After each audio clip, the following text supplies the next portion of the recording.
Great. Well, thanks everyone for being here today on this webinar on signature drinks. It's a very exciting topic, and especially right now in Australia, we're heading into the summer. It is getting very, very hot here in Sydney, maybe not so much in Melbourne, but we are starting to see more and more of these signature drinks in cafes, and this is becoming a very trendy topics in the coffee scene. So we're very thrilled to be sharing with you some of our tips and tricks on signature drinks, and hopefully you find some of these insights useful. Before we get started, I'll leave the floor to Bjorn to say a few words before we kick things off. Hey guys, welcome to this webinar. It's a bit of an exciting one, signature drinks. I thought I'd just quickly touch on why I personally love signature drinks, and then hopefully why that translates to why cafes like yourselves should be maybe putting a little bit more focus on signature drinks. For myself, I'm not quite like diving into the serious detail of specialty coffee, like into varietals and all that sort of thing, but I still absolutely love coffee. I love coffee because I want to explore different experiences, something that resonates with me. And so far, signature drinks do that. It's a way for me to have an experience that I just really enjoy, explore the flavors that coffee can bring. And why I think that's important for cafes is because I think there's lots of people like me in the world, young Australians or worldwide. I think we've got some people from overseas on the webinar today, but there's a huge audience that is just wanting a memorable experience and a way to explore flavor and explore coffee in almost like a new way, more exciting way. And so that's why Zest loves signature drinks. It's a way to explore coffee, and that's what we're all about. So back over to Simon to take it away. Thank you, Bjorn. Yeah, you're absolutely right. Signature drinks, it's very funny because in the specialty coffee world, a lot of us are sort of coffee purists, and anytime that we even think about adding something to coffee, it's considered blasphemy. So the idea of signature drinks where we add sugar, we add other ingredients, maybe sometimes fruits, sometimes syrups, can be considered as a blasphemy for specialty coffee purists. And I'm definitely one of these purists. I definitely just drink exclusively black coffee, but it is actually refreshing sometimes to drink something else than black coffee or something that has a little bit of sugar. And we've actually seen it with the success of Starbucks worldwide. Like when we think about Starbucks, we don't necessarily think of coffee in a traditional way. We think of their pumpkin spice latte, frappuccino with whipped cream, all sorts of caramel syrups. And it turns out that there's a lot of people out there that enjoy this kind of drinks. That's the reason why Starbucks has collectively over, I think, 40,000 stores worldwide. It is a global phenomenon. It is a huge success. And the specialty coffee scene has definitely been sleeping on signature drinks because there's a huge demand out there. But we've been super focused on doing what we want or serving what we want, which is single origin, micro lots, things that might not necessarily appeal to the general public and to the masses. So today we'll deep dive into what signature drinks are, how to make them, and if you work in a cafe, if you own a cafe, or if you're a barista, you might find some inspiration as to how to do them, but also find a structure that you can use to create some. And this is definitely the thing that we have noticed with our network of wholesale accounts that we supply and that we look after. The ones that seem to be doing the best, or the cafes that thrive the most, are definitely the ones that put a lot of effort into their menu, show some creativity, always innovate, and make it sort of like an internal challenge for the team to be participating in.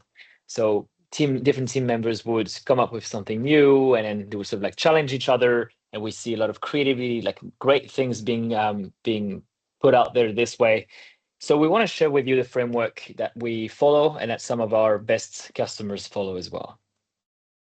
By the way, if you have any questions throughout the webinar, feel free to put them into the chat. Bjorn will have a look at the chat and we'll monitor that and we'll cover the questions at the end. I can't have access to the chat. I can't see what you guys type, but Bjorn will be doing the moderation there. So signature drinks that sell. Why did we also wanted to include an element of obviously selling because we wanted to also design this webinar not just for coffee lovers and baristas but also for cafes, and one of the reasons why we wanted to do that is because we also see that cafes that do really well are cafes that have these unique products that they're selling. If you have attended some of our previous webinars, especially the one on marketing, we spoke about finding your purple cow, so finding your point of difference as a business. And it turns out that signature drinks, which are really coffee mocktails, cocktails with no alcohol and with coffee replacing it, we're seeing a lot of these cafes do really well financially because these drinks are a point of difference. They attract people that are not necessarily coming to your cafe, and the margins can be really good. So we think that even if you're not a coffee purist, there's only positives to having a strong signature drink menu for your shop. So, and as Bjorn was mentioning earlier, it's also about creating experiences for people. It's also about creating memorable, unforgettable experiences. You might have gone to a bar maybe one day, had a cocktail that was very memorable, with very unique flavors or very specific twists on that specific cocktail, and then that might be an experience they remember. And it would be the same thing for cafes. If you work in a cafe or if you own a cafe and you have that one drink on the menu that is absolutely phenomenal, then you could be getting a lot more customers through the doors. And we've actually seen it in Australia late last year, I think around December 2024, with the Mont Blanc drink that started going viral on TikTok and Instagram from that Melbourne cafe. Can't quite remember the name of that cafe. I think every single time I bring it up, I always forget the name of that shop. That cafe went viral on TikTok, and they were serving up to 400 Mont Blanc a day. And the Mont Blanc is, visually it looks great. I'll show you with some of the slides that we have. We've made our own version of it, but it's literally just cold brew with whipped cream on top.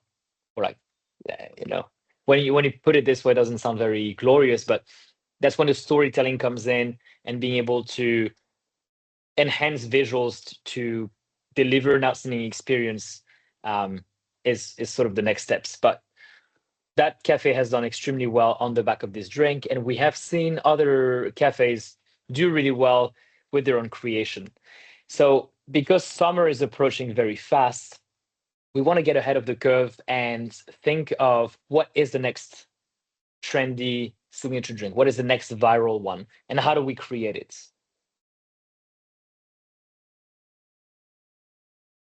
So these are some of the things that we're trying to do. We want to explore coffee, and as Bjorn mentioned, it's not just about exploring origins of varieties or process. It could also be different flavors with coffee, and that's the beauty of pairing coffee with other ingredients. You get to unlock different things that otherwise wouldn't be accessible within coffee. Pushing creativity within the team, within baristas, etc. Getting people to come up with new things. That's always great for team building. And obviously, if this can lead to unique points of differentiation, but also profitable beverages, then everybody's winning. Customers are happy, staff get to progress in their career, and the cafe makes more money. And that's literally we're ticking all of the boxes of like a successful operation. So yeah, the world doesn't need another flat white. It needs your cafe store and identity into a cup. There are tens of thousands of cafes that offer the same beverages. So obviously you need to have the staple like a flat white cappuccino and latte. But if you actually look at all of the cafes that you might have around you, the offering is extremely similar from one place to another. It's the same thing for food. It's the same thing for drinks. It's so similar. When you think about it, in cafes, the offering is so similar that people walk in, order something without even having a look at the menu. That seems crazy to me. You'd never go to a restaurant and order food without having a look at the menu. But we do it for cafes because we assume that there's a certain number of drinks being served. We see that every cafe serves latte, flat white, cappuccino, espresso, etc. But by not having a look at the menu, we're missing out on a whole bunch of other drinks that we could be interested in. And the reality is there's actually not many cafes that have an extensive menu or drinks menu that goes out of those classic, staples that we see everywhere. And that's the opportunity for you to tell your story and then showcase who you are and your identity and the creativity of your team. So again, why do signature drinks matter? It can be your identity, so your point of difference, profitability, and as I was mentioning before, I think it's a great way for staff to express themselves. I used to run cafes in the past, and we would get all of our team members, including floor staff, including kitchen, to get together and sort of do like a little internal competition on who can make the coolest next drink. And you get some people that come up with some nice ideas, and then other have like different ideas, and then together you sort of mix them and have something that's even better. And then maybe someone will mention a name for the drink, and collectively, like, you get to create something that then becomes the cafe's identity. It's been built and created by the entire team, and I can guarantee you that this is the type of beverage that people will be pushing. I can guarantee you that the person on the till, the person taking orders on the floor, is going to be pushing these drinks like crazy, because this is something that was built internally by the team. It can also help you increase the sales because signature drinks are more expensive, and the profit margins are usually a bit higher. And occasionally, you could have a lot of traction through social media, depending on how visual the drink is. And I haven't mentioned it, but in today's webinar, we'll be doing a live demonstration of a drink that we have created at Zest, and that some of our cafes are already serving, and we've had extremely good feedback. And I think we should be releasing a video on that one in the next couple of days. So you'll get a proper tutorial. But today I'll show you how to do it literally, in my own kitchen, so you get a glimpse of that. But we'll send all of the documents to explain how to make it later. But I think this could be the next Instagram buzz. We'll see. Story plus sensory plus surprise equals loyalty. So again, if people are really pleased with what they drink, if this is a unique experience and they're having a great time, they're more likely to come back. And if customers know that your venue has this reputation for creating new drinks and changing menus seasonally, that's another incentive to come back. That's an incentive to come back more frequently to try new things. There's actually I'll mention this as a side note. There's a cocktail bar in Sydney, a very famous one. It's been ranked multiple times in the world's top 50 best cocktail bars. It's called Maybe Sammy. If you've never been, you should probably go and check it out. They're really famous for having a very small cocktail menu, and they change their drinks literally every 2 weeks. The menu doesn't last longer than 2 weeks, and that's an incredible rate of rotation. But that means that if you want to try those drinks, like, you need to go regularly. You have this fear of missing out. Oh, if I don't go now, I'll never be able to try this drink. And everything is obviously very Instagrammable, etc. So I thought there was something very interesting about that. Doesn't mean that you need to rotate your menu 26 times a year, but every quarter seems like a good idea.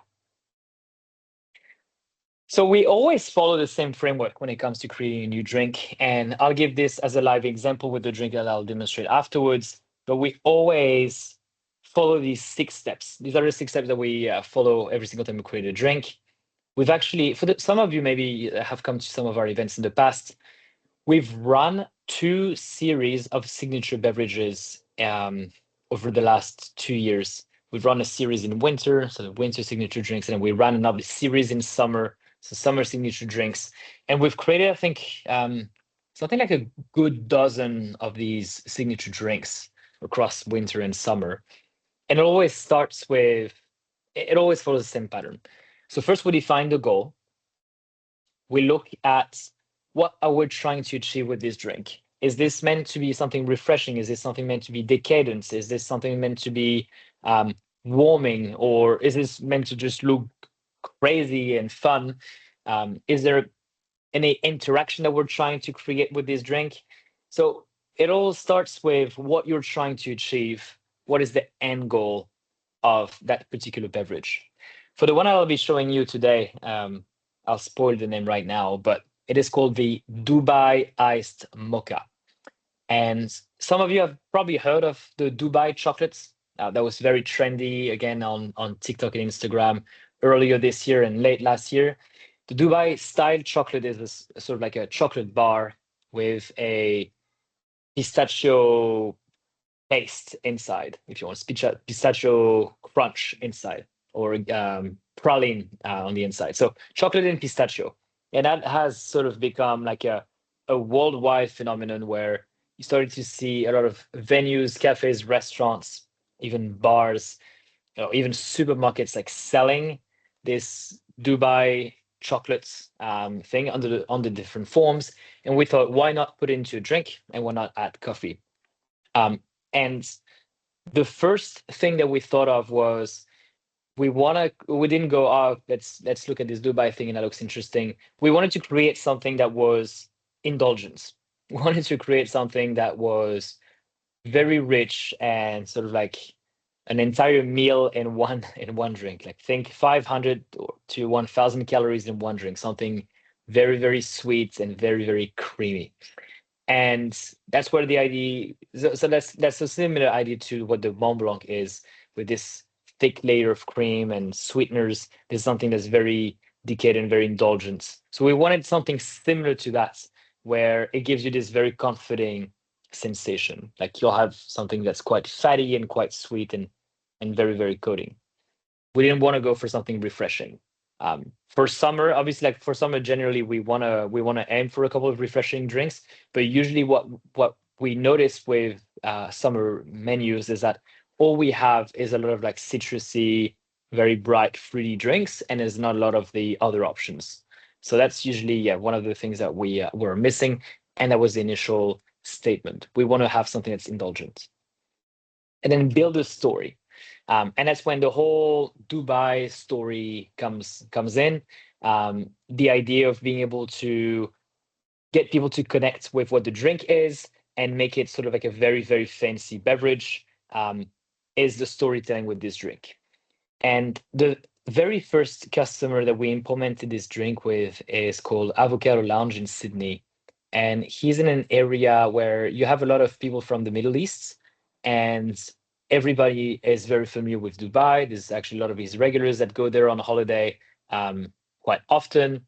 And for them, that was just the perfect match for his cafe, because it fits into the theme of the cafe. When you mention Dubai chocolates for his customers, everybody knows what we're talking about.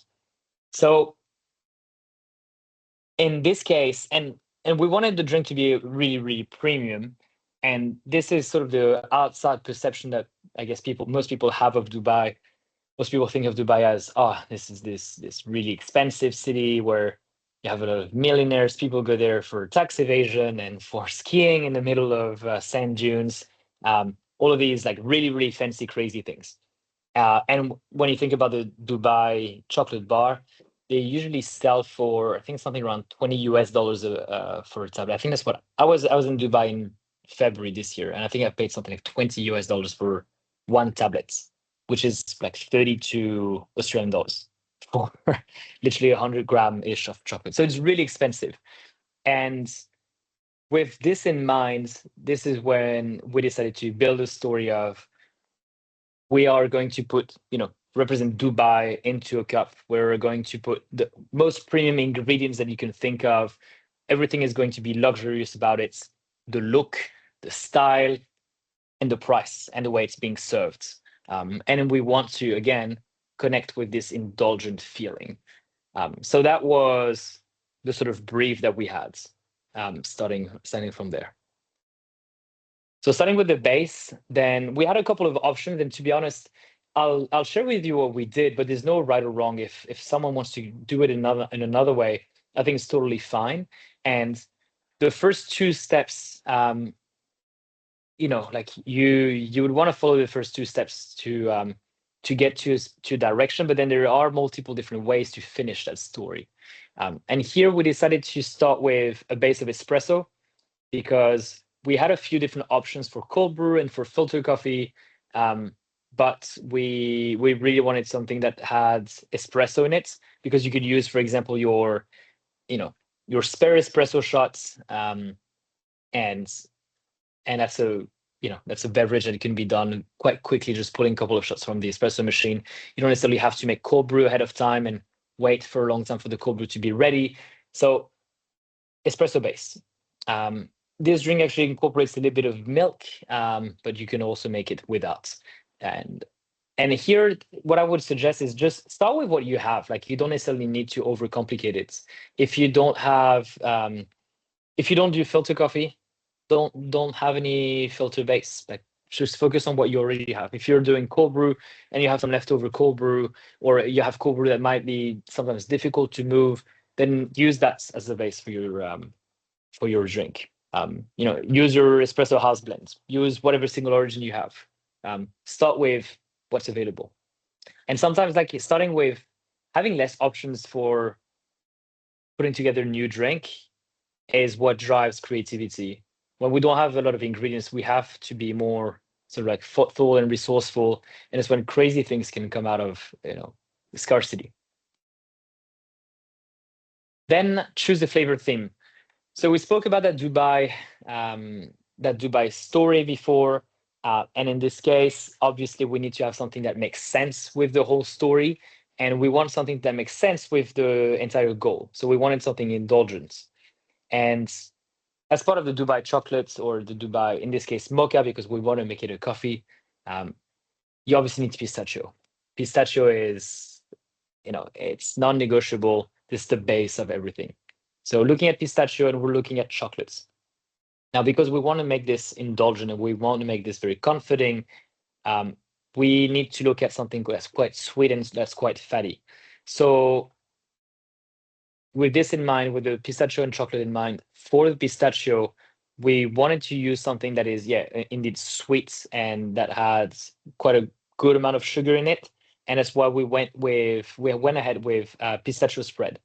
And there's a very famous one right now in Australia that has been trending lately called Pistachio Papi. I'll show you in a minute when we do the live demo. But this is something that's widely available in supermarkets, and it's actually bloody delicious. It's very, very addictive, and it works really well with coffee. It works really well with chocolate. For the chocolate components, we're using Swiss or Belgian chocolates, something that's quite sweet, sort of like a milk chocolate, not necessarily a dark chocolate, because we want more of that sweetness. We want more of that sort of indulgent quality, something that's a little bit more fatty.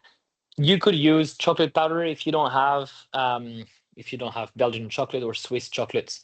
But again, we are trying to be coherent with this drink being premium. So if we use chocolate powder, we'll probably get a result that is not as good as it could be, and therefore it'd be more difficult to sell this entire sort of like luxury story.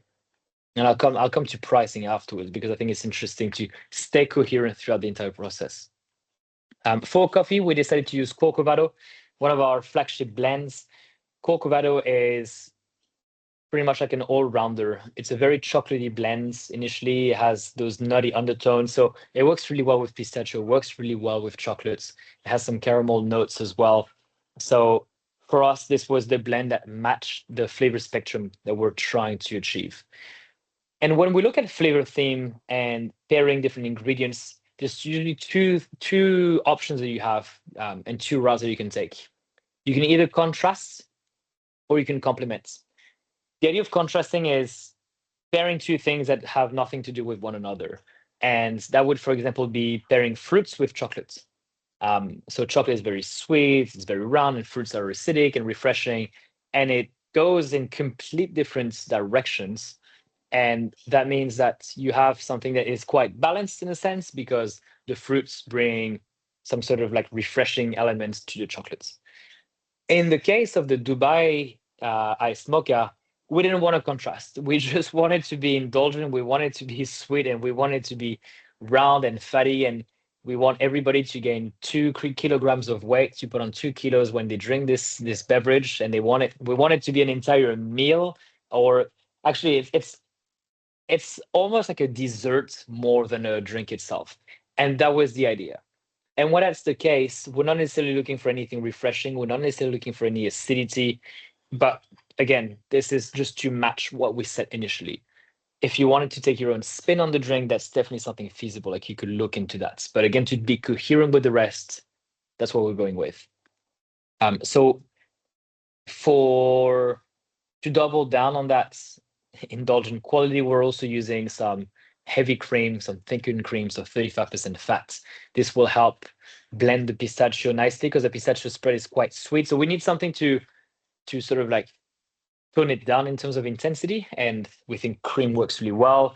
And obviously dairy and coffee just works wonders. Balancing tasting texture. So this is when the cream comes in. The cream allows us to lower the intensity of the pistachio. It also helps give us a really nice creamy mouthfeel. So it balances the sweetness, gives us a really creamy mouthfeel. It also works with some of the bitterness of the coffee. It sort of like rounds everything. For the acidity, there's no acidity there's not much acidity in Corcovado in our coffee. There's not much acidity. There's no acidity in milk chocolate, in milk and cream, or very little in cream, and no acidity in pistachio. There's actually we don't really aim for any acidity in this drink. And again, it is to be coherent with the previous steps that I mentioned. Here to dilute, we're using a little bit of milk. I'll be using oat milk later on, but you can use any sort of milk for that purpose.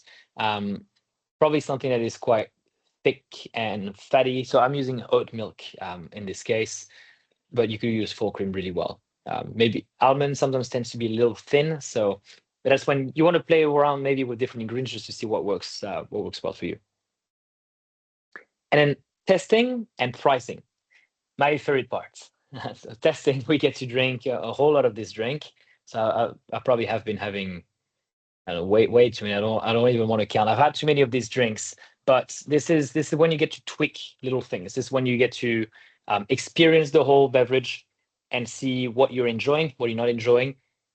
You want to give it to as many people as possible so that you can get feedback, and you can get detailed feedback on what people are enjoying, what they're not enjoying. So the first versions that we didn't have any milk in them, so they were too intense. They were too coffee forward. There was too much chocolate. So it was too intense.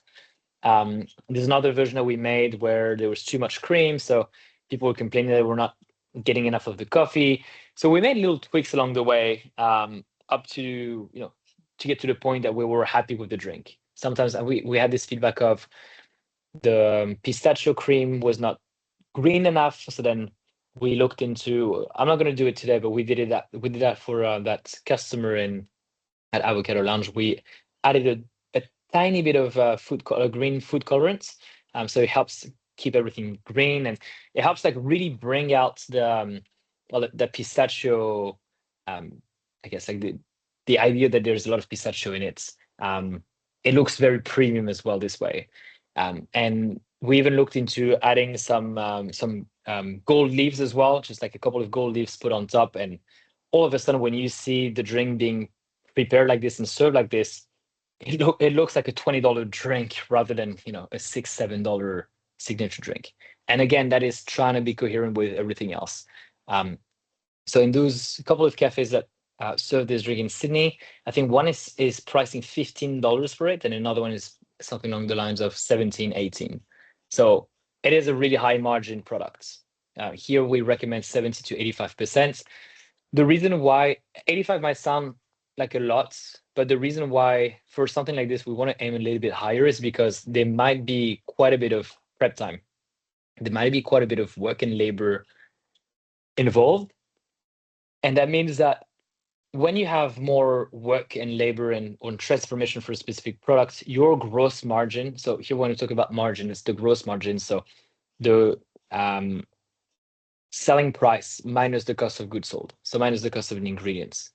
If an item requires a lot of prep time, requires a lot of labor, your gross margin needs to be higher.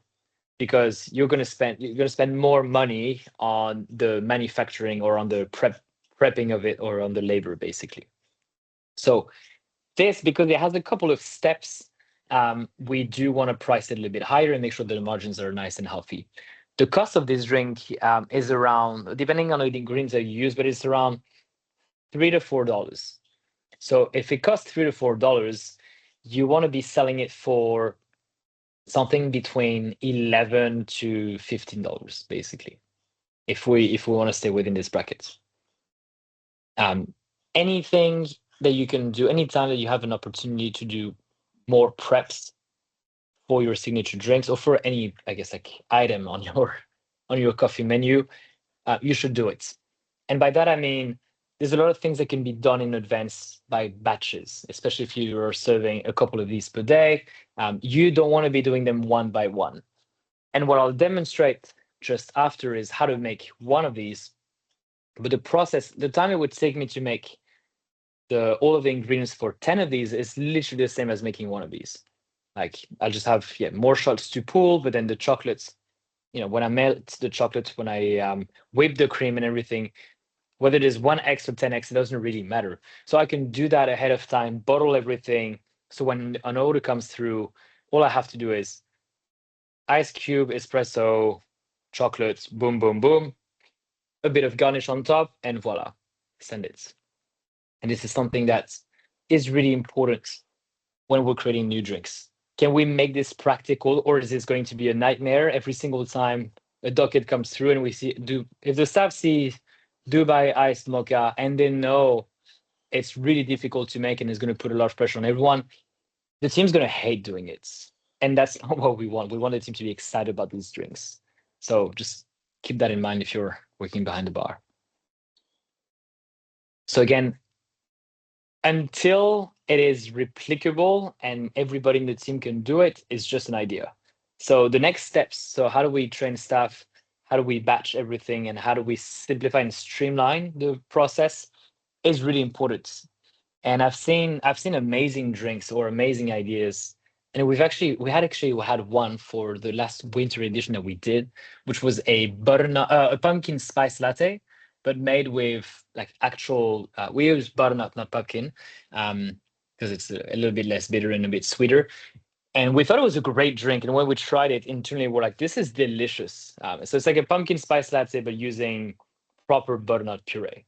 So you slow roast the butternut, and then you mix it with spices, and then you make it a puree, you add the espresso, and then that's your base. And it's bloody delicious. But it's impossible to implement in a cafe. It's so difficult. It means that the barista relies on the kitchen to roast this, and then they have to remove the skin, and then the kitchen might be busy, and you can only keep it for like 2 days. It doesn't age really well. And there's too many components, there's too much prep. And yeah, it was great for us to make and eat ourselves, great for Instagram, but I wish it was easier, or maybe someone can find a better way to simplify the service or to batch everything. But it was one of these drinks that was very, very technical and very difficult to implement. And for that reason, great on paper, great idea, but in practice, didn't work.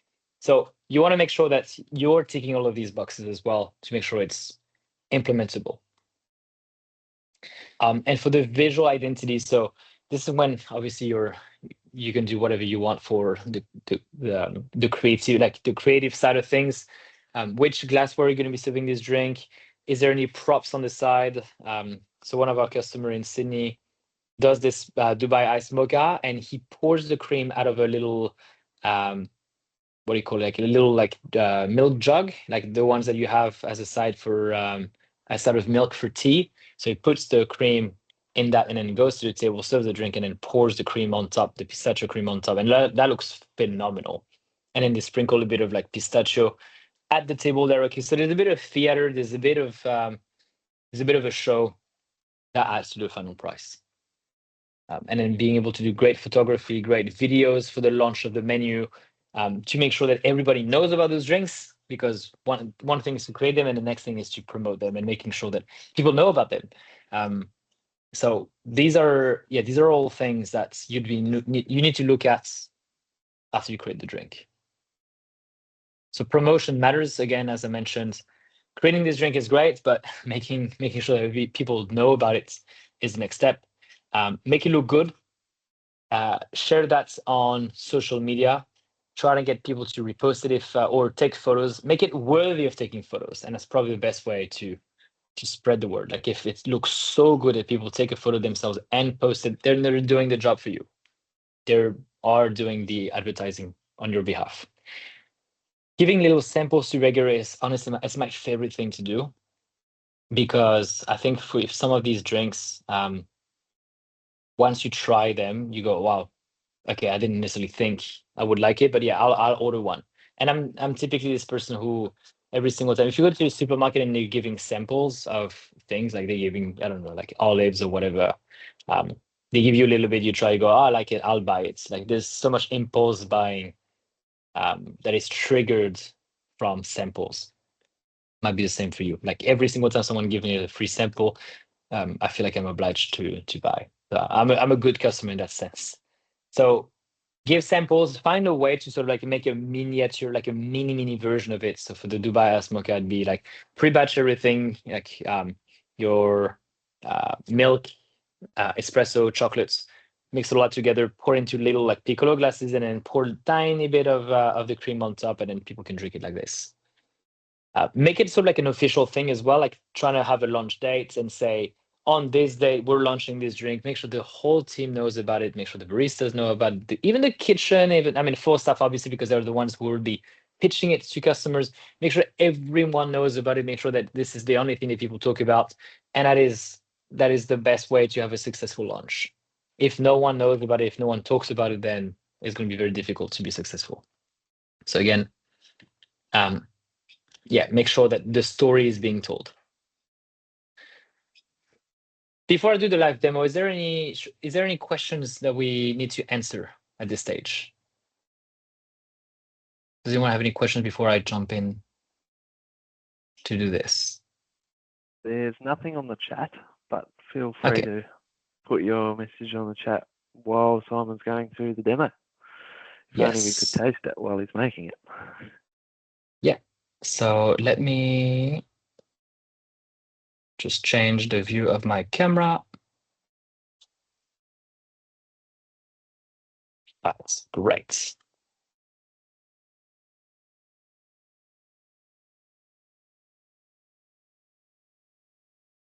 All right, so can you all see properly? I'm guessing they say yes. Yep. Yeah, great. Awesome. Okay, so it all starts with a couple of different ingredients. For this one, I actually like to serve it into a transparent see-through glass so you can see all of the different layers. This glass is about 7 ounces. It is probably on the bigger end. I wouldn't go bigger than this size. And if you have something that's slightly smaller, that might do the trick as well. So we will start with some ice cubes, and then I'll show you the next step. So let me go ice. So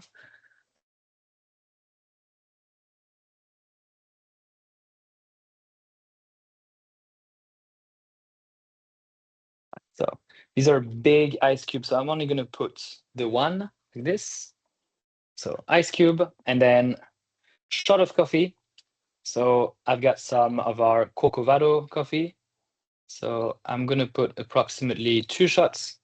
That's around 40 grams.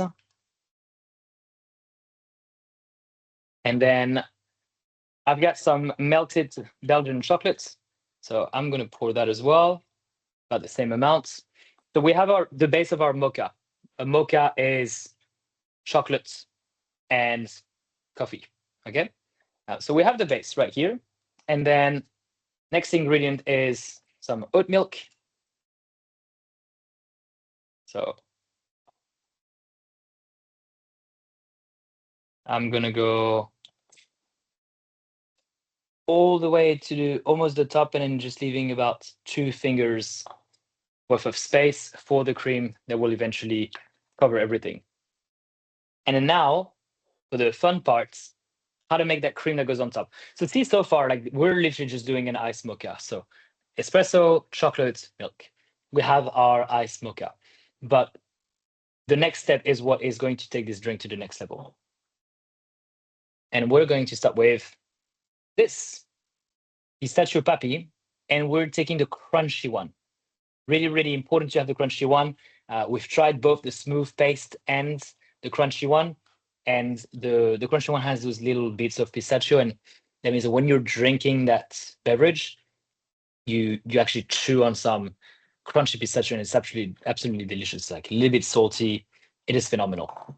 So, in a whisking bowl like this, I'm gonna make a little bit more than if it was for one drink, just so you can see how much I'm using and what the process looks like. And if you were making this in a cafe, you could use a lot more ingredients, a lot more of these ingredients, and then just batch everything. So I'm using 2 teaspoons of the pistachio spread. I have some thickened cream right here, so 35%. Let me grab a spoon.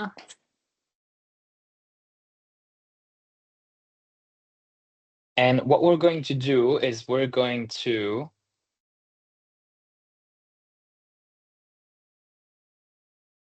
pour some of that cream in there,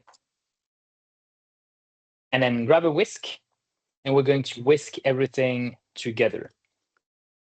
And normally if any of you have made the Mont Blanc before, you'd probably want to whisk with something electrical because it's quite difficult to be getting this sort of thickened texture out of the Mont Blanc drink. But here, because we're adding the pistachio spread, it's going to thicken very, very quickly. I'm going to step back a little bit because I'm splashing my laptop with that pistachio cream.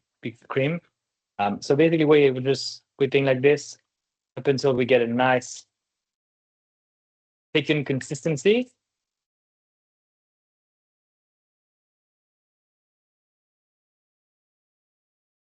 And then at this stage, what I would do is I'll grab another spoon and just check the consistency of the cream. Does it have the right texture, and does it taste good? Or is it lacking maybe some pistachio? And I think here we've got something that has enough pistachio, it's sweet enough. So I'm just going to whisk it a little bit more to thicken the whole thing. And then we get to pour it on top of our drink.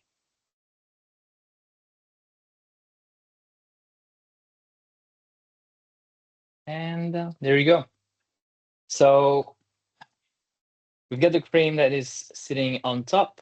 Gonna add a little bit more with the spoon. And then afterwards, if you wanted, you can add some crushed pistachio or some crushed nuts, or whatever you think would work nicely with this.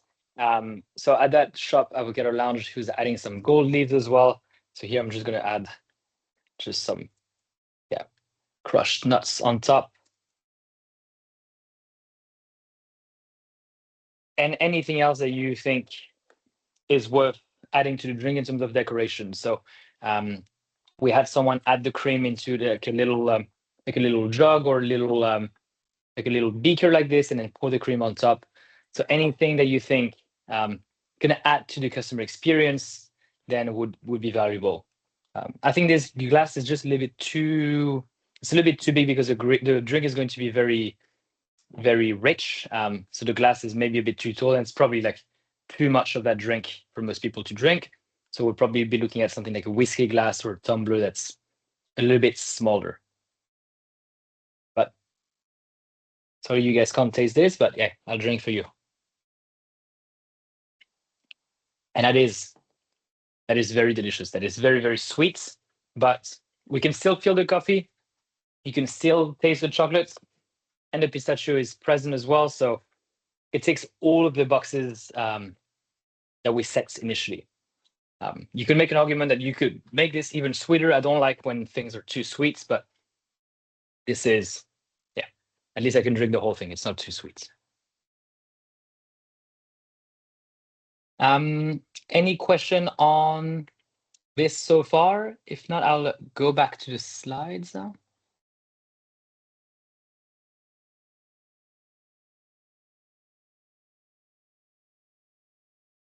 Right. So again, why do those drinks matter? Because that's your point of difference, because that's a way for you to make higher margins. And it's also a way for me to keep the team really excited and engaged about coffee. It's a way to innovate as well, not necessarily within different origins and variety and processes, but within what we can do with coffee. How to build one, we went through the entire process that we have covered, that sort of like blueprint for signature drinks, and how to cost it and how to replicate it. We've tackled some of that.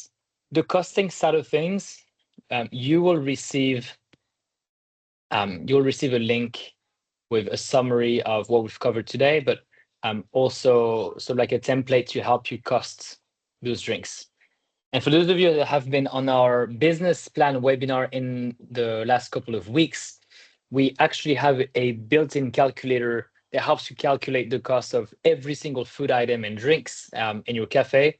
So Bjorn will also give you the link to this one by email afterwards, so that you get to cost every single beverage that you have on your menu. And how to promote.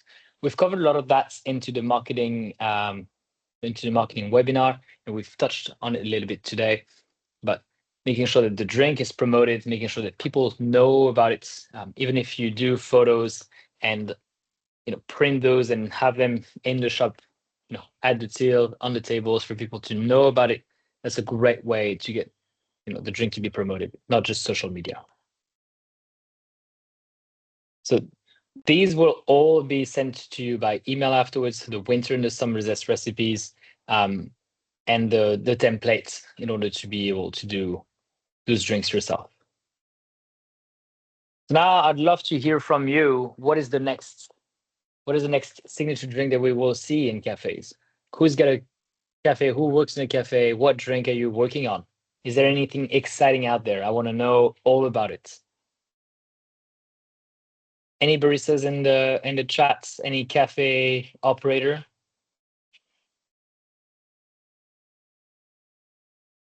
No, Bjorn, what is your take on signature drinks? What do you think? Have you seen anything exciting lately? Right now, the air conditioner in my office isn't working, so I'm wanting something super refreshing. In the book that we'll send through, our recipe book, there's one called Citrus Soul. Fairly basic to make, but it's a banger. And on hot days, that sort of drink just flies. That's what I'm wanting to drink right now, because we couldn't taste your one that you made, so I'll go home and make my own. That's great. I think people will appreciate, this link, this list of all of the summer one. Yeah, the Citrus Soul, that's been a very popular one last year. So yeah, you'll have all of the information and the recipe to make this one as well at home. I'll give people just a quick overview of what it looks like, of what the PDF looks like. But here we have the winter edition of our winter recipe book. Just a quick one, Simon. Maria, I think, has got a banger of a drink. I'm thinking of a fall morning inspired latte with golden foam made out of a bit of turmeric syrup, and apple and sage. Oh, that sounds delicious. Are you thinking of this? So the whole drink would be warm, yeah? Yes, I think so. Yeah. That's great. Where are you located? Obviously in Australia, we're going into spring. Oh, yeah. So you're heading to winter. That's why. Exactly. And it's the fall here, and we're a super earthy town, lots of farmers. So yeah, different story. That's a great drink for autumn, I think. Yeah, Yeah. great idea. I think Thanks. we'll have to steal that one for our next upcoming fall season. So thank you for that, Yeah. Maria. Yeah, sure. Send us the recipe once you've got it done, and we'll make a little video for you. Awesome, will do. So yeah, this is the list of the previous winter edition that we did. We had one that was super popular, which was the mulled spice batch brew. So think of a mulled wine, but instead of wine, you have batch brew. So essentially, all of your warming spices put into a batch brewer with the coffee bed, so everything infuses together, and that was bloody delicious. It's super cheap to do, and it's super tasty. You can add a little bit of sweetener, like a little bit of brown sugar or syrup at the end, if you want to round everything. But yeah, this has been very popular for us in Australia over the winter, and it looks, like a batch brew, and then you can garnish the way you want. And we have a couple of other really nice drinks. That's the butternut spice latte that I was telling you about. Looks great, tastes great. It's a nightmare to put together. So yeah, just always consider these things when working on those drinks. Make sure that it is scalable. Cool. So does anyone else have any questions or any idea for upcoming signature drinks? Sam's just put one on the chat. Hibiscus and cold brew for summer. Oof, That's right. pretty good. Anything Where's your- hibiscus is, yeah, I absolutely love that. Where's your cafe, Sam? We'll need to come and order one. We're located in Geelong. So Geelong? yeah, if you're not in Australia, just about an hour outside of Melbourne. Okay. Yeah. I think Yeah. very good. Might pop in next week. I think one of our team's going past that way. If it's probably not ready by then, but we'll see what happens. Yeah, do it. I do have one question though, just when it comes to signature drinks. Do you sort of have a bit of a trend in what tends to be more popular? Like you obviously, the one that you showed us was a bit more of a richer, decadent sort of style. Do you find those sort of go out the door more, or do you see like, I guess I know it's also seasonal, like if you've got like a fresher style, or is it just really just dependent on the drink and how it looks and how it presents individually? I think the how it looks is it is super important, because that's the reason why people actually usually post on it on social media and hear about it. So the making a drink shareable, I think, is really underestimated, because that's how it'll be really popular. So I think the reason, like all of the drinks that we've seen have become very popular, it's not necessarily because they're really tasty, it's because they look very good in the first place.